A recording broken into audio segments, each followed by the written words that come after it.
Hello students, तो आज class +1 की फिजिक्स में हम करेंगे equations of motion of uniformly accelerated motion but with the help of calculus method. तो बेटा कैलकुलस मेथड जो है उसको समझना बहुत इंपॉर्टेंट है, बिकॉज +1 के अंदर हमारे पास कई बार जो है ये क्वेश्चन 3 मार्क्स में 2 मार्क्स में आ जाता है कि solve the equation of motion of uniformly accelerated motion using the calculus method. तो कैलकुलस मेथड को समझने से पहले 3-4 चीजों को समझना बहुत ज्यादा इंपॉर्टेंट है, जिसके अंदर से सबसे इंपॉर्टेंट चीज है कि इंटीग्रेशन क्या होती है।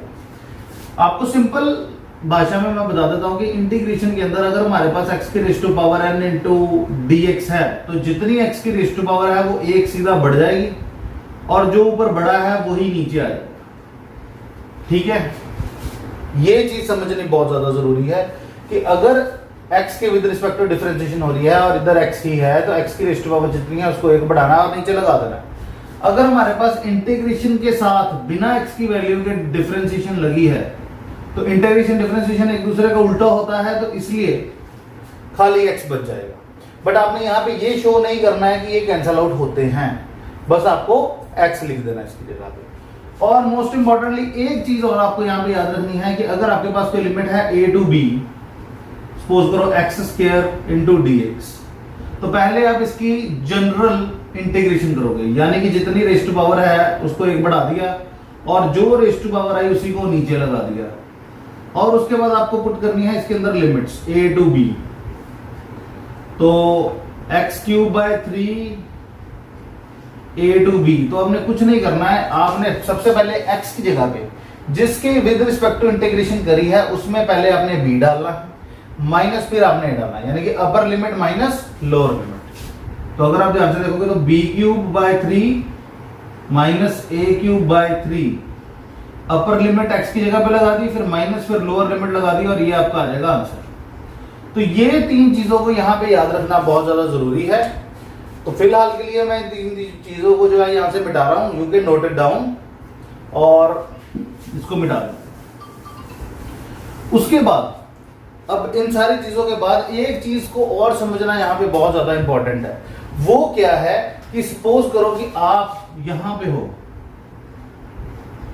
यू आर हियर, तो यहां से जब आप चले तो आपकी वेलोसिटी थी u, आप जब इधर पहुंचे तो आपकी फाइनल वेलोसिटी हो गई v, आपने जो डिस्टेंस ट्रेवल किया दैट वाज s, जितना आपको टाइम लगा दैट वाज t, 0 से लेके t तक आप गए। इस पूरी मोशन के दौरान एक्सेलरेशन जो थी वो आपकी कांस्टेंट थी, दैट वाज सेम थ्रू। सो ये 3-4 चीजों को याद रखना बहुत जरूरी है, बिकॉज मैं इनको यूज करूंगा। और एक बात याद रखनी है कि जो s है, स्टार्टिंग पोजीशन x0 मान लेते हैं, फाइनल पोजीशन हम मान लेते हैं x, तो फाइनल में से इनिशियल माइनस कर देंगे, यानी कि x माइनस x0, तो ये किसके बराबर आ जाएगी, s के बराबर। सो ये कुछ चीजों को जो है वो समझना बहुत जरूरी है। टाइम जैसे 0 टू t है, 0 सेकंड से लेके t सेकंड तक गया, तो t माइनस 0 इज जो है t। वेलोसिटी स्टार्टिंग में u थी, एंड में v थी, but acceleration was same through out the process. तो अब क्या करेंगे, हम करेंगे इक्वेशंस को डिराइव। तो डिराइव करने के लिए पहले हम इसको मिटा देते हैं यहां से, सो दैट की इजीली हो जाए। और सबसे पहले बेटा मेरी एक चीज याद रखना, हमें इक्वेशन डिराइव करनी है v is equal to u plus at, यही है हमारी फर्स्ट इक्वेशन, राइट। अब इसको डिराइव करने के लिए now as we know that acceleration किसके बराबर होती है, change in velocity by time taken. Acceleration is equal to change in velocity by time taken. तो ये मैंने आपको पहले भी पिछली वीडियोस में बताया है कि जब डिफरेंशिएशन हम लेते हैं तो इसका मतलब है small change in velocity by small change in time. तो अगर मैं ये dt को इधर ले जाऊं, a इंटू dt कर लूं, तो तो इक्वेशन को तो कोई फर्क नहीं पड़ने वाला है। और एक बात याद रखना कैलकुलस मेथड की कि जब भी हमारे पास इज इक्वल टू के दोनों साइड्स पे डी आ जाए तो नेक्स्ट स्टेप हमेशा हमारा ये होगा कि यहां पे हम करेंगे इंटीग्रेशन। क्या करेंगे? Integration. So integrating with in the limits, integrating with in limits. तो लिमिट्स के विद इन अगर आप इसकी करते हो इंटीग्रेशन तो यहां पे आ जाएगा a into D T is equal to integration of D V. अब सबसे इंपॉर्टेंट चीज है कि जिसके साथ d लगा है लिमिट्स उसकी पुट करनी है। अब d किसके साथ लगा था? t के साथ। तो t की लिमिट थी 0 से लेके t तक, 0 सेकंड से लेके t सेकंड तक। वेलोसिटी थी हमारी u से लेके v तक। तो ये बात याद रखनी है कि जिसके साथ d लगा है, मतलब कि जिसके विद रिस्पेक्ट टू आपकी इंटीग्रेशन हो रही है, आपको लिमिट्स भी उसी की ही पुट करनी है। ठीक, तो मार्कर चेंज कर लेते हैं थोड़ा सा। तो अब a जैसे कांस्टेंट है तो कांस्टेंट जो है उसको आप इंटीग्रेशन के बाहर ले सकते हो। तो a बाहर आ जाएगा और इधर आ जाएगा 0 to t into D T is equal to integration of u to v into D V. अब मैंने आपको बताया था कि जब भी इंटीग्रेशन हो और उसके साथ हमें dx लगा हो तो इंटीग्रेशन डिफरेंशिएशन को जाने देते हैं और सीधा x लगा देते हैं। तो इधर भी देखिए इंटीग्रेशन के साथ क्या लगा था? सीधा dt। तो इसको निकाल देते हैं, यहाँ पे बचेगा अकेला t and limit will be 0 to t। इधर आ जाएगा v और limit will be u to v। तो upper limit minus lower limit करोगे तो t की जगह पे पहले अपर लिमिट माइनस फिर लोअर लिमिट। इधर इसके अंदर v अपर लिमिट माइनस फिर लोअर लिमिट। तो अगर आप ध्यान से देखो तो A T is equal to V minus U है। u को इधर ले आओ, u प्लस ए टी इसके बराबर आ गया v के बराबर। तो हैंस हमने फर्स्ट इक्वेशन अपने जो है उसको सॉल्व कर लिया है और बहुत इजी तरीका है, कोई इसमें ज्यादा कैलकुलेशंस नहीं है। बस आपको ये याद रखना है जो स्टार्टिंग में आपको मैंने 3 पॉइंट्स बताए। और ये डायग्राम अगर बेटा आप साथ में बना के रखोगे तो लिमिट्स लेने में कभी दिक्कत नहीं आएगी। ठीक है, तो चलिए you can note it down. ठीक है, now in order to derive the second equation which is s is equal to ut plus half at square. तो उसके लिए हमें यहां पे क्या करना पड़ेगा? सबसे इंपॉर्टेंट चीज है कि यहां पे अब हमारे पास डिस्प्लेसमेंट इंक्लूडेड है। तो डिस्प्लेसमेंट अगर इंक्लूडेड है तो हम फार्मूला लेंगे वेलोसिटी का। Now velocity is equal to change in displacement by change in time, where dx represents the change in displacement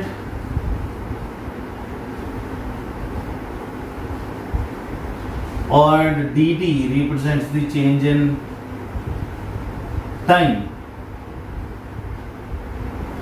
but problem ये है कि हमारे पास ये जो v है it is not required, we need u and most importantly we have already done an equation which is v is equal to u plus at। तो यहां से आप v की वैल्यू उठा के इसमें डाल सकते हो। So if we use this value here, तो u plus at is equal to dx by dt हो जाएगा। अब ये dx को अगर उधर dt को उधर लेके जाते हैं तो du plus at into dt will be equal to dx।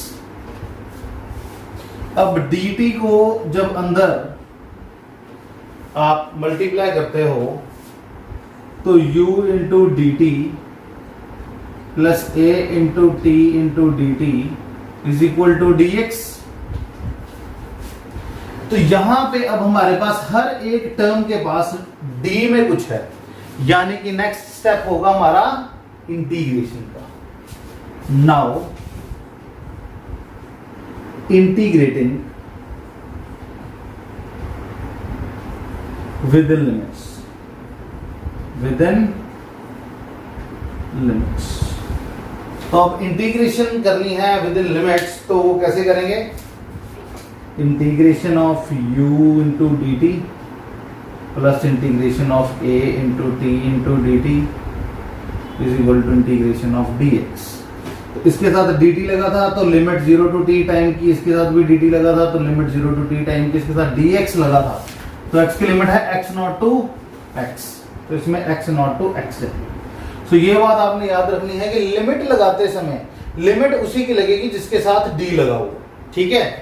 तो अब ध्यान से देखिए कि u यहाँ पे जो है वो चेंज नहीं कर रहा है, क्योंकि जितनी इनिशियल वेलोसिटी एक बार दे दी उसके बाद तो बढ़ेगी या नहीं बढ़ेगी बात की बात है। बट हमारे पास यहाँ पे u को कोई इफेक्ट नहीं पड़ेगा, बिकॉज इस केस के अंदर हमारे पास u बाहर आ जाएगा, क्योंकि integration is only with respect to time. यहाँ पे हमारा a बार आ जाएगा, it will be equal to u integration of 0 to t into dt plus a integration of 0 to t into dt is equal to integration of x not to x into dx। अब आप integration करोगे तो integration करने में आपके फॉर्मूले जाएंगे कुछ इस तरीके से, ध्यान से देखो। अब इंटीग्रेशन ऑफ dx तो हमें पता है इंटीग्रेशन डिफरेंशिएशन कैंसिल आउट हो जाएगी, x आ जाएगी। बट अगर हमारे पास x dx हो तो मैंने बताया था कि जितनी रेस टू पावर है, अब यहाँ पे रेस टू पावर 1 है तो x स्क्वायर बाय 2 हो जाएगा।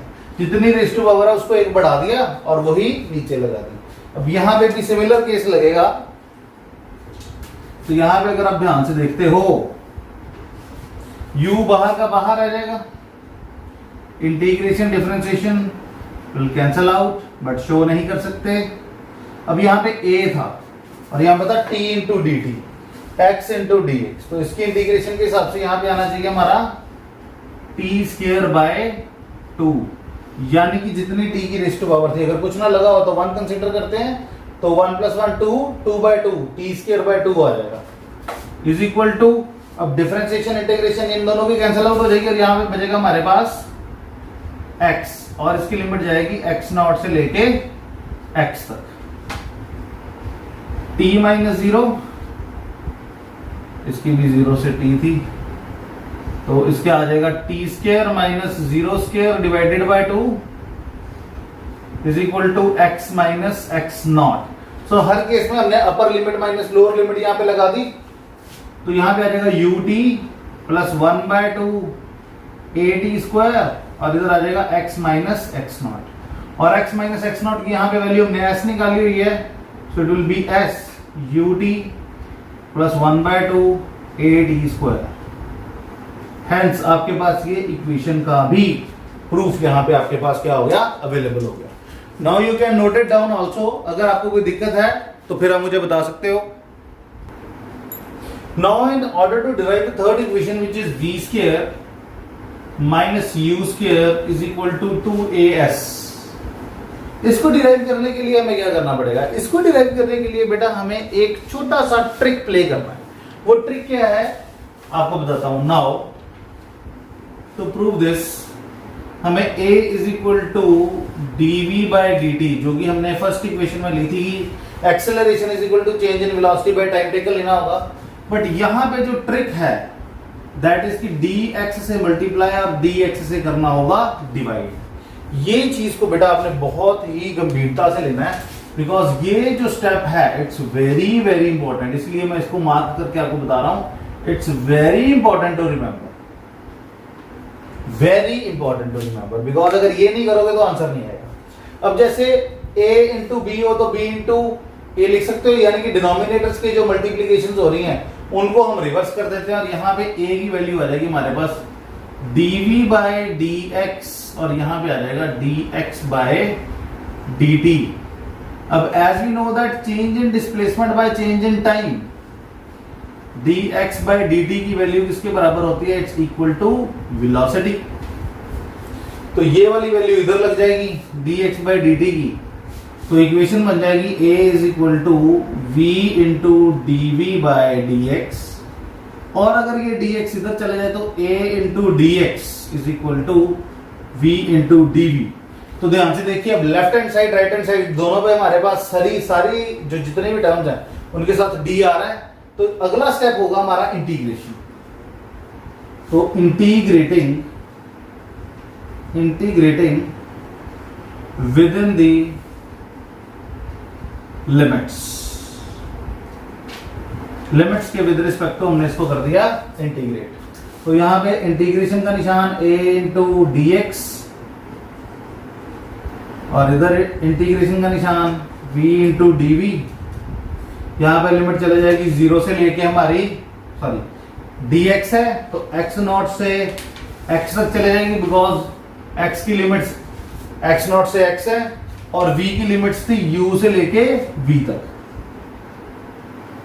ठीक है, तो जिसके साथ d लगा होगा उसी की लिमिट्स लगानी है। अब a कांस्टेंट है, बाहर आ जाएगा, so it will be x not to x dx।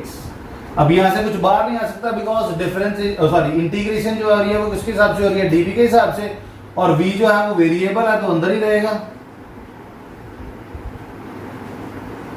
अब यहां पे भी सेम फॉर्मूला लगेगा, x dx है तो वो x आ जाएगा, बट अगर हमारे पास v इंटू डी है या x इंटू dx है तो जितनी रेज़ टू पावर है उसको एक बढ़ा देंगे और नीचे लगा देंगे, यानी कि यहां पे हमारे पास क्या बन जाएगा a इंटू x नॉट से लेके x तक is equal to v square by 2